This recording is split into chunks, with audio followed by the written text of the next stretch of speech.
News every 15 minutes, weather every 10, and sports twice an hour.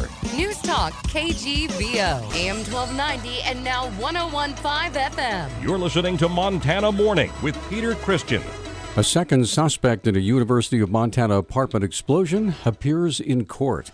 Good morning, everyone. It's Montana Morning. It's Tuesday, October the 28th, 2014. It's very crisp outside. Is that a good word? It's cold. Yeah, clear and 25 in Missoula right now. Could be a little frost on the windshield this morning. Our newscast is sponsored by Kootenai Creek Village, the maintenance-free active adult community located right in Stevensville, where you'll have hundreds of builders' options to choose from. The best of Western Montana living. 18-year-old University of Montana student Virginia Marie Irvin appeared in Missoula Justice Court yesterday to face felony drug and tampering with evidence charges, along with a misdemeanor child endangerment charge, after a drug explosion that occurred on October 12th. Chief Criminal Deputy County Attorney Jason Marks asked Judge Amy Blix to keep Irvin's bail at $25,000 after officials listened in on a phone conversation between Irvin and fellow suspect Patrick Austin. In the course of the jail phone calls between Miss Irvin and Patrick Austin, there had been discussion about her leaving the state to make herself unavailable, and that was one of the concerns I expressed to the judge when it came to setting bail, is that we have a sufficient bail to ensure her appearance in court. Mark says Irvin could face harsh penalties, especially on the drug charge. The maximum penalty she's looking at is potentially a life sentence for her charge of accountability for distribution of dangerous drugs. Given her age and lack of criminal history, practically speaking, that isn't going to happen. According to university rules, no illegal drugs are allowed in any campus housing. UM Vice President Peggy Kaur told me yesterday the procedure involved with violations of the Student Conduct Code are private, and that even if Irvin was expelled, the fact would not be made public. Irvin's bail was maintained at $25,000, and the child that was injured is no longer in her custody. Republican U.S. House candidate Ryan Zinke has produced a military record that opponents have been calling for since this summer. The 1999 report released yesterday gives Zinke declining marks in two areas for lapses of judgment and says Zinke's performance greatly exceeded standards in four other areas. The report says the lapses were related to two travel reimbursement issues, but doesn't provide any further details. The former Navy SEAL previously said one involved a $211 plane ticket to Montana. Spokeswoman Shelby DeMars said the other dispute involved Zinke traveling from training in Washington to his home in Whitefish. The officer who wrote the report also says he's confident that Zinke understands his responsibility in setting an example. Democrats had requested Zinke's military personnel file. Many of the records previously released were heavily redacted. Missoula County Sheriff's Office looking for the public's help in locating a missing firearm and a tow truck that may have been stolen. Spokeswoman Paige Pavallone has details on the missing gun. About a week ago, we received a report that there was a missing pistol that was lost possibly near the Blue Mountain recreational area. This is a Taurus model, snub-nosed, small caliber weapon with black handle grips, so we're asking if anybody has information about that gun to submit it back to the sheriff's office or report it to 911. The truck is a 1994 Ford F-450 with a tow bar on the back that was at a repair facility in Lolo. It was not in running condition.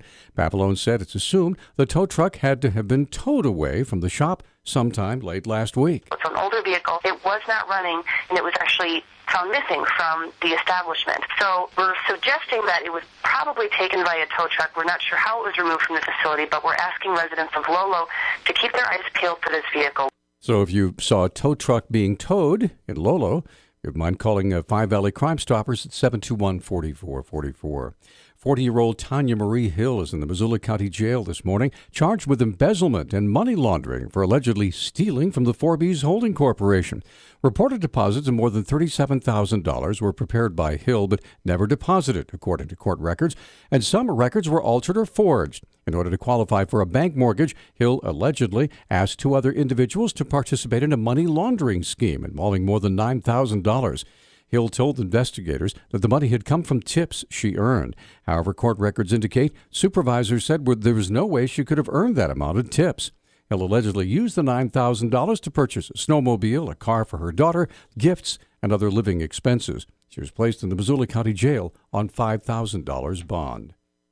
A 30-year-old Missoula man, James Isaacs, was arrested Friday and charged with indecent exposure at a public place. Missoula Police Department spokesman Travis Welsh says the incident occurred in the 3000 block of American Way. People who had observed an adult male who was at the bus stop at that location near the intersection of Great Northern Way, who was lying on his back on the bench, apparently had his pants pulled down to his knees, and he appeared to be fondling himself. Isaacs made an appearance in Missoula Municipal Court yesterday and posted bond of $435. He has an omnibus hearing on December 9th and has requested a public defender. Campaign ads paid for by outside interest groups usually reach their peak the week before a U.S. Senate election. In this year's race, though, between Republican Congressman Steve Daines and Democrat challenger Amanda Curtis, it's all but dried up. A Federal Election Commission database of independent expenditures made in support of or opposition of a candidate shows less than $900,000 has been spent in the state's top race. Outside groups have spent just $139,000 in the race since Curtis became the Democratic nominee in August. By comparison, $26.5 million in outside money was spent in the 2012 Senate race between John Tester and Denny Rehberg. Early reports indicated this year's hunting season was off to a bad start. However, Regional Wildlife Manager Mike Thompson with Fish, Wildlife and Parks says there were actually more hunters out and about during the first weekend of rifle season than there were last year. Saturday was somewhat quiet compared to what we're used to, but Sunday picked up. It's hard not to imagine that maybe the football game had a little something to do with that on Saturday. But Sunday picked up, and we had more hunters through our 3 check stations in Region 2 this opening weekend than we did last year. Nearly 2,800 hunters went through the check stations in Darby, Anaconda, and Bonner, but Thompson says the number of elk to make it through the Bonner check station was surprisingly low. Bonner is down on its elk harvest, down markedly. We were at 9, single digit. Through the opening weekend, we had 18 last year, which we thought was poor, 27 the year before that, which we thought was poor, and so we're used to a higher elk harvest in Bonner. All in all, opening weekend harvests include a total of 183 animals, including 88 elk, 18 mule deer, 71 whitetails, 3 bighorn sheep, a black bear, a moose, and 1 wolf. Our News Talk time now is 6:10. News Talk, KGVO. Missoula's official weather station. Partly sunny skies today with a chance of rain this afternoon. Temperatures will top out right around the 50-degree mark. Wind will be out of the southwest at 3 to 6 miles per hour. Rain likely tonight. I'm meteorologist Brooke Foster for KECI 13, your first alert station.